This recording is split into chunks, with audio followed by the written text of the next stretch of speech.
In Concord, New Hampshire, last week, as Mike Pence strolled up to the historic office where presidential hopefuls submit their paperwork to secure a spot on the ballot, the cameras were clicking, and reporters trailed behind him. A smile graced his face, but it didn't elicit any cheers from the crowd. In fact, the only crowd that gathered was a family standing in the hallway who had formed a line behind him. When he noticed the children holding American flags, he quipped, "You really draw a crowd." However, it was clear that the few New Hampshire voters who turned out for the former vice president were greatly outnumbered by the presence of the news media. 4 months had passed since he kicked off his campaign by embracing traditional conservatism and distancing himself from his former running mate, Donald Trump. Pence, once just a heartbeat away from the presidency, now found himself at a challenging crossroads. His campaign faced significant financial challenges, lackluster polling numbers, and a message that didn't quite resonate with the party base. This fall, he had to confront some harsh realities about the future of his campaign. At the New Hampshire State House, Pence officially entered the first-in-the-nation GOP primary ballot by signing a declaration and handing over a $1,000 check. He spoke to reporters about his small-town Indiana roots and his quest for the nation's highest office to lead his party. Questions flew about his former running mate's recent statements, his campaign's financial woes, and the possibility that he might not meet the qualifications for the third debate next month. Pence warned, "It may be obvious in the days ahead that other campaigns have more money than ours." And indeed, it became clear in the subsequent days. His latest campaign finance reports revealed that he'd raised $3.3 million and spent nearly the same amount in the third quarter of the year. His campaign also accrued a debt of $620,000, and Pence contributed $150,000 of his own money to support it. Additionally, the campaign had discreetly trimmed its staff, though the extent of these cuts remained uncertain. It was evident that Pence was consistently struggling to gain traction in recent months, both in terms of polling and fundraising. His campaign spokesperson, Devin O'Malley, declined to comment on the cuts. Pence stressed that it wasn't just about money but about garnering votes. Yet, polling data indicated that Pence was falling behind his competition. In various polls, he trailed behind Trump, Florida Governor Ron DeSantis, former UN Ambassador Nikki Haley, and entrepreneur Vivek Ramaswamy.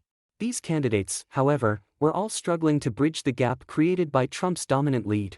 In New Hampshire, a recent CBS News/YouGov poll showed that Pence garnered only 2% support.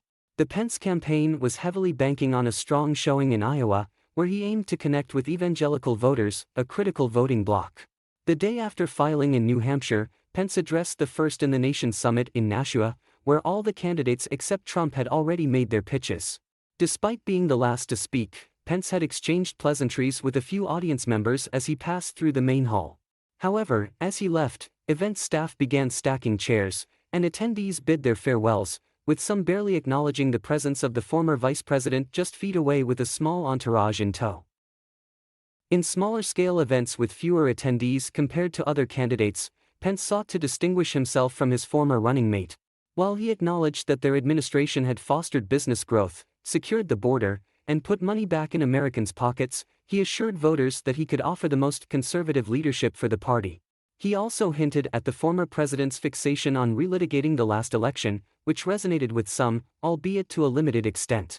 One Iowa caucusgoer at a Pence meet-and-greet this month, Chris Clark, expressed that he was considering the former vice president but confessed to liking DeSantis a little bit more. Clark had grown weary of Trump's rhetoric claiming a stolen 2020 election, and DeSantis represented a fresh face. Pence had yet to make significant headway in a party that staunchly supported the former president, even as Trump publicly criticized him. After Pence's testimony was revealed in a federal indictment of Trump, the former president mocked Pence's low polling numbers. Despite this pressure, Pence had stood firm in certifying President Biden's win in 2020, even after Trump supporters had stormed the Capitol, chanting "Hang Mike Pence." At various debates that Trump skipped, Pence had taken the opportunity to challenge his rivals and rebuke some of Trump's recent comments. When Trump referred to Hezbollah as very smart and criticized Israeli Prime Minister Benjamin Netanyahu after the Hamas attacks, Pence labeled the words incomprehensible during a question-and-answer session with reporters in the Concord office. Following those remarks, he thanked the news media and exited through the back door. As he did, a crowd of supporters for Nikki Haley filled the now empty hallway where the family he had recently greeted was among those chanting "Nikki, Nikki, Nikki."